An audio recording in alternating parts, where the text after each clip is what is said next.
Aujourd'hui, je vais te parler d'un ingrédient pas cher et super efficace, l'argile verte. Moi, c'est Mélanie Berger. Après 22 ans en tant qu'infirmière, je suis maintenant naturopathe. Tu as un lien en description pour prendre rendez-vous avec moi en visio ou au cabinet sur Doctolib. Je t'invite à t'abonner à la chaîne et profiter des liens en description pour récupérer mes e-books. Alors, l'argile verte a des bénéfices sur la digestion. Il te permet de lutter contre tes acidités gastriques, te permet de lutter contre les bactéries qui sont à l'intérieur de ton intestin. Il te permet également une reminéralisation, aussi de nourrir les bonnes bactéries de ta flore intestinale. L'argile te permet également de lutter contre l'acidose. Deux pouvoirs de l'argile.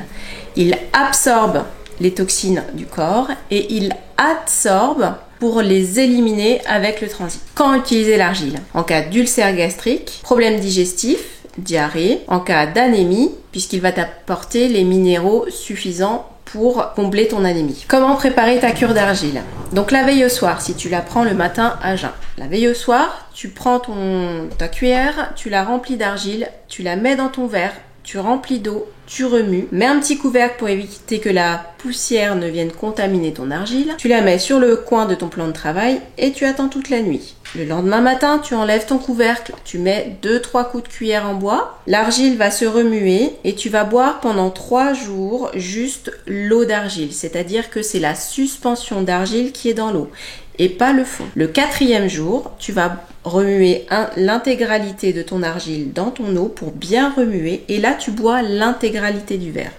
Pourquoi est-ce qu'on commence par l'eau d'argile et ensuite l'argile? En fait, pendant 3 jours, tu vas informer ton corps que tu fais une cure d'argile pour qu'il ne se mette pas en constipation, parce que l'une des contre-indications de l'utilisation de l'argile, c'est la constipation. On ne prend pas de cure d'argile si on est constipé. Autrement, tu gardes en fait toutes les bactéries à l'intérieur de ton corps et elles ne sont pas éliminées par tes voies naturelles. Donc le lendemain matin, pendant 3 jours, tu bois l'eau d'argile, puis l'intégralité de ton verre d'argile. En général, je la préconise en début d'une cure à plusieurs phases. C'est-à-dire que je la mets toujours en place pour nettoyer le système digestif. Si tu as des ballonnements, je vais rajouter du charbon noir activé. Si tu as un transit qui est pas hyper nickel, je vais rajouter du psyllium. Par contre, si tu as commencé des compléments alimentaires, si tu as commencé une cure de bouleau, on va stopper la cure de bouleau ou la terminer et ensuite on va faire la cure d'argile. D'ailleurs, je préfère commencer par la cure d'argile et ensuite passer à la cure de bouleau ou une autre cure détox, mais jamais 2 cures en même temps. Le corps a besoin de peu d'informations pour pouvoir les assimiler et les intégrer. On fait les choses les unes après les autres. 21 jours de cure, 1 semaine d'arrêt pour faire un repos du corps et ensuite on fait une autre cure. Où est-ce qu'on trouve l'argile? Eh bien aujourd'hui on a la chance qu'on la trouve de plus en plus dans les pharmacies, dans les boutiques bio facilement et sur le net. Il y a 2 marques sur le marché. Cattier est la meilleure à mon avis puisque c'est de la montmorillonite et autrement tu as Argilex que tu vas trouver facilement également. C'est peu cher et je rappelle très efficace.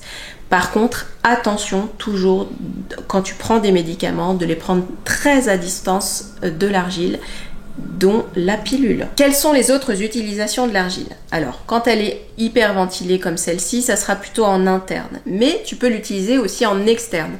En externe, tu peux en faire des masques de beauté. Alors attention, l'erreur qu'on fait souvent avec les masques de beauté, c'est qu'on attend qu'elles sèchent et là, ça tire la peau et c'est la dessèche totale.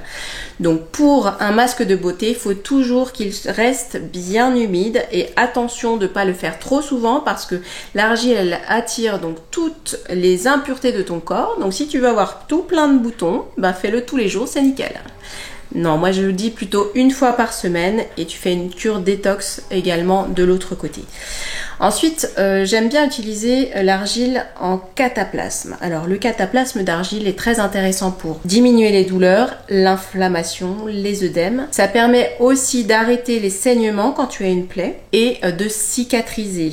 Je l'utilise pour les brûlures, les contusions, pour tout type de blessure. Tu fais des cataplasmes d'environ 1 à 5 cm en fonction de ce que tu as, soit c'est une plaie, soit c'est juste une contusion. Alors moi j'aime bien utiliser les feuilles de chou parce que du coup c'est écologique, mais si tu n'as pas envie d'utiliser de feuilles de chou, tu utilises du sopalin. Tu mets ton argile dessus, tu le mets directement sur ta peau et tu utilises des bandages type bande Velpo pour faire tenir ton cataplasme.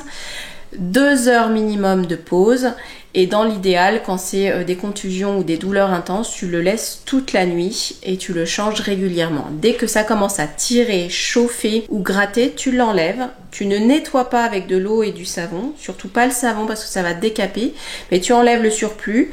Tu ne réutilises pas ton cataplasme d'argile, tu le mets à la poubelle ou au compost et tu en refais un jusqu'à cicatrisation totale, jusqu'à disparition totale de la douleur. Cette vidéo t'a plu? N'hésite pas à me mettre un petit pouce bleu et de me donner tes questions en commentaire. À savoir que donc cette vidéo ne parle que de l'argile verte, il existe bien d'autres argiles qui peut-être feront l'objet d'autres vidéos si ça t'intéresse. À bientôt!